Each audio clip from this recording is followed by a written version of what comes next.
Hi everybody, it's Annette from The Art of Intuition, and today we are going to talk about repeating loops and why we repeat them.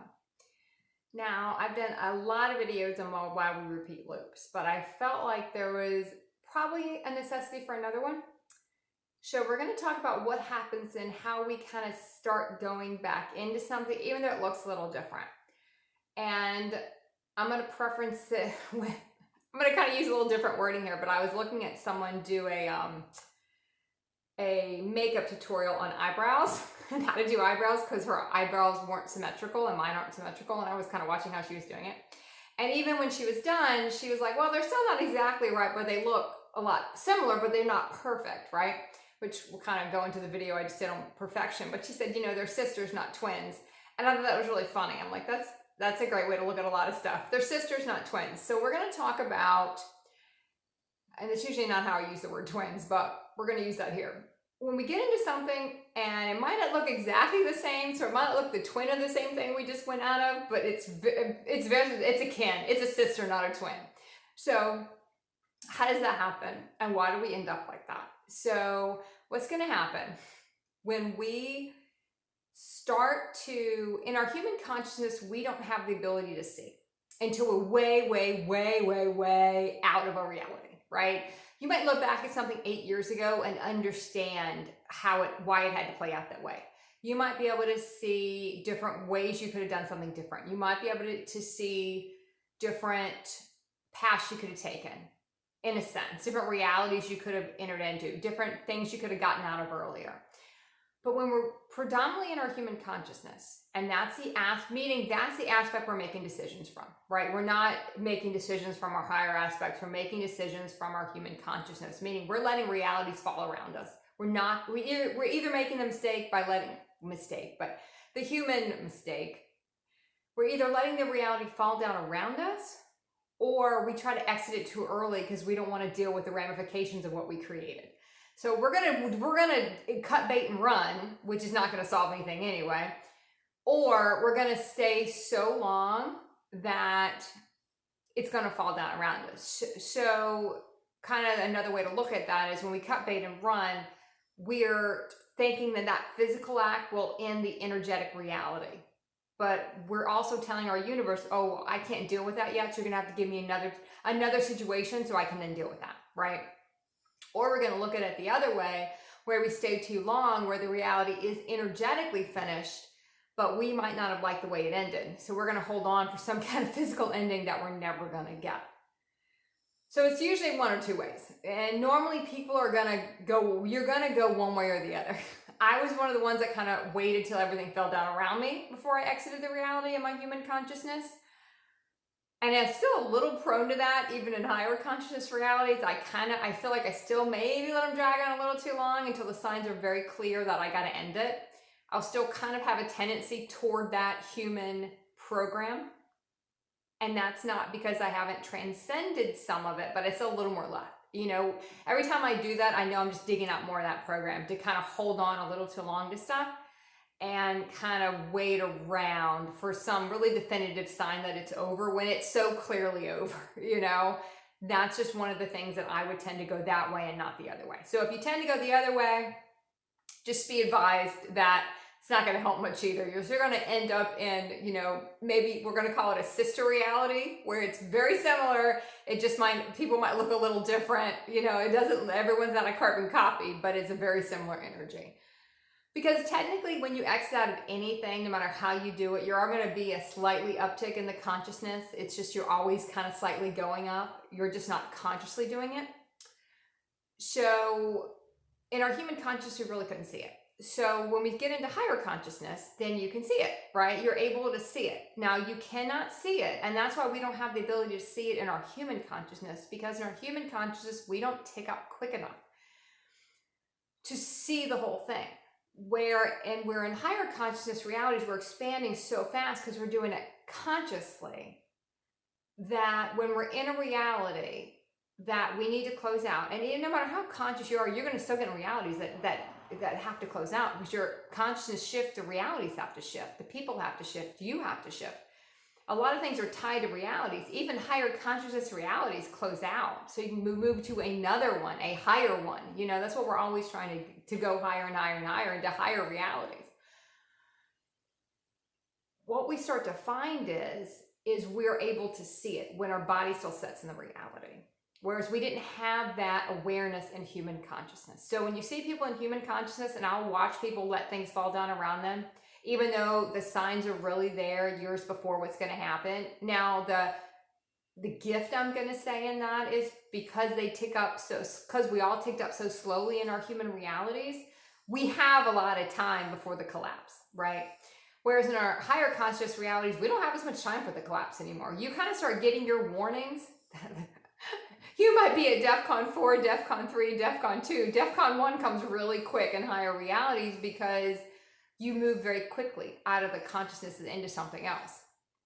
And quickly to us could be a couple years, it could be a couple of months, it can depend. Consciousness isn't quick as far as the body upgrades go. That takes time. That's where the kind of the time, you know, the fallacy in a way of time comes in, is how long it's going to take in a linear fashion for our bodies to upgrade, but more vibrationally when we start pulling our body out. So when you're in your higher realities, you can start to see it, right? You can start to see, oh, wait a minute, this is starting to close out because my consciousness is now high enough where I can see why I'm in this reality, what the purpose of this reality is. It's not what I thought it was when I was in it. I thought I was in it for this one thing, and then I wanted it to be all these other things, but these other things aren't happening, and I'm getting frustrated. So I'm holding on to this reality for all these other things to happen. But you get to a consciousness level where you can see that those are not part of that reality. You know, you might want to publish a book, right? But in the reality you're currently created for yourself, it was just for you to finish the book. The book doesn't get published in the reality you're in. Because you might not be in a place where your consciousness can be supported. Your new body's vibration can't be supported by where you are. And that vibration is where the book gets published in. But you might set in that reality waiting for that book to be published. And you keep feeling it starts getting tougher. You got to slog it out. Money that used to come easy doesn't come anymore. And you just might feel frustrated. People who used to be there, they're not supporting you like they used to. And that doesn't have to be money. It can be anything. It doesn't matter. Just energetically, the support is getting sucked out of it. Because what's happening is that support is getting fed into your next reality. Your consciousness will eventually get to a point where your consciousness is always able to be higher than your body vibration. You can hit higher vibrations with your higher mind consciousness, which means you're reading your whole field. But you can't align the reality you're in from the consciousness of that reality. So if let's say my body's setting in an 8th dimensional reality, right? But my consciousness is now, I'm going to say, okay, it's a 10th dimension. We're just making up numbers here. 10th dimensional reality. I can align that 8th dimensional reality, but what I'm trying to do is pull myself out of it. But my body is still setting in it. Even though consciously I can see that my body can't go any higher in this reality, which means all the other things I thought were going to happen here can't happen here. They're the next reality. I have to upgrade where I am again. I've got to upgrade where my body sets again. So once you can see it, and there will become a time where you can see it, you can now align the reality because you're out of consciousness to see the whole thing. You're not just seeing a facet of it. You're not just feeling the frustration of why something's not moving. You're able to kind of move out of it. Then that's up to us to do that, right? It's up to us to say, oh, wait, I've got to move from this place. Oh, wait, I've got to end that relationship because I can't get where I need to get to in this reality anymore. I now have to, in a sense, close down the reality. I now, in a sense, have to end this reality. I cannot keep this reality going anymore. I have to end it. And by doing that, I have to take an action to do something. I have to align it.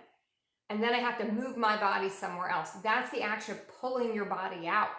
Because your body's vibration now is not supported where you are. So now you've got to move that vibration to the next place that's going to support your current vibration and the next one you're going to. So that's what starts to happen.